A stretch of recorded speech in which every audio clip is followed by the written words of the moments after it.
welcome to Portland, or we have to be stuck in Portland. That's what Jupiter is thinking. She's 11 years old and has spent her entire life in a bus called the Paddy Wagon with her parents and her brother Orion as they travel from Oregon down through California and back up the coast again into Canada. They are buskers and free spirits and looking for adventure wherever they can. Her father is one of those guys who says that a rolling stone gathers no moss, and he looks forward to new places and adventure in every opportunity that presents itself. And Jupiter is just like her dad. She's always got the itch to move on, to perform and shine and be in front of a crowd. And she does not have a problem with the simple life. In fact, she seems very comfortable just getting by and having things happen as they will. Except her dad has moved on and is gone from the family. She doesn't know, even though she believes that he's coming back. And her brother, who is now, I think, 14 or 15, actually maybe he's 16, sorry, Orion, is starting to show the signs of being, as she calls, a coyote or a teenager. And her mom is struggling to figure out exactly what to do next. So they have moved into a little house in a rundown neighborhood in Portland, but seem to be surrounded by a lot of great neighbors.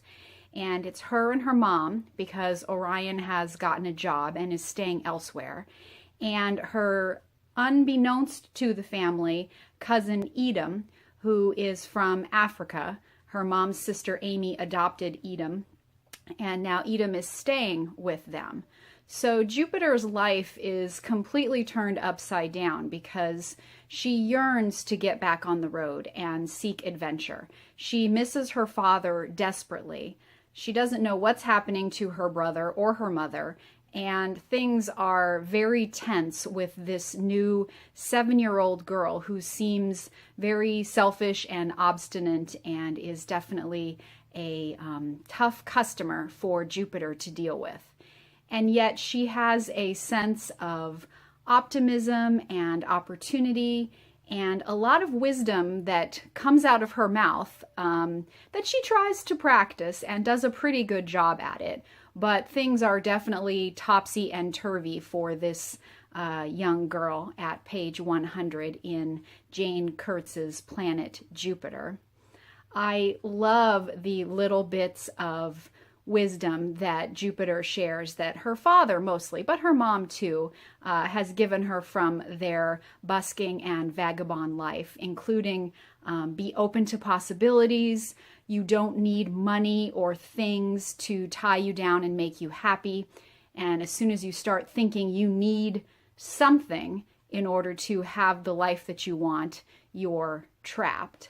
Now, of course, there is an opposite side to all of this that I'm sure is going to come out and is starting to. There are cracks, if you will, in the worldview that Jupiter has. But she's just one of those characters that draws you in. She has a gravitational pull, if you'll pardon the pun.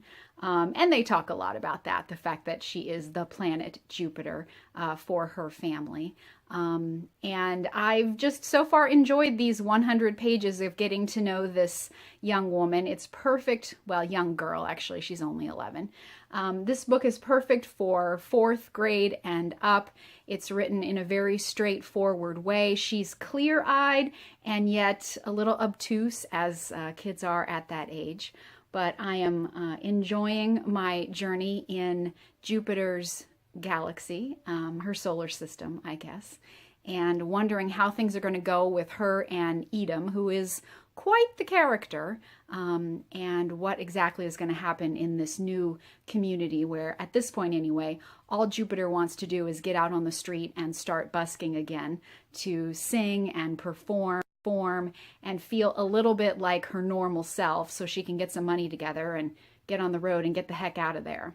We'll see where we go with Kurtz's great book, and I thank you again for joining me for another Page 100.